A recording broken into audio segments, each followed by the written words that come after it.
Hi hello భోజన ప్రియులకు స్వాగతం. టుడే బోటి తలకాయ పుల్ల బెల్లం అండి.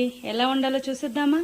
ఇదండి అల్లం వెల్లుల్లి పేస్ట్, ఉల్లిగడ్డ పేస్ట్, పసుపు, తగినంత కారం, కాస్తంత ఆయిల్, రుచికి సరిపోయే సాల్ట్. వీటన్నిటిని బాగా కలిపేసుకోవాలండి. ముక్కలకి మసాలా అంతా పట్టే వరకు ఈ విధంగా కలిపి ఒక 10 నిమిషాలు మూత పెట్టి పక్కన పెట్టుకోవాలండి. వీలైతే ఫ్రిడ్జ్లో కూడా పెట్టుకోవచ్చు, ఏం కాదు. నేనైతే పక్కన నుంచి కుక్కర్ పెట్టుకుంటున్నా. అందులో కాస్తంత ఆయిల్, ఆవాలు, జీలకర్ర,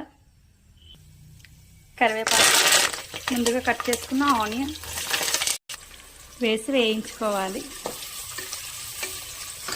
కొంత కలర్ చేంజ్ అయ్యే వరకు వేయించుకోవాలి.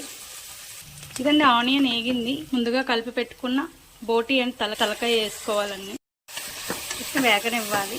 ఎందుకంటే మనం అల్లం వెల్లుల్లి పేస్ట్ అన్నీ వేసుకున్నాం కదండి, కాస్తంత వేగనివ్వాలి. ఇదండి ఇది వేగింది. ఇందులో కాస్తంత వాటర్ వేసి విజిల్ పెట్టుకోవాలి. ఇదండి దీన్ని విజిల్ పెట్టుకోవాలి. 3 విజిల్స్ వస్తే సరిపోతుంది. స్టీమ్ పోయింది.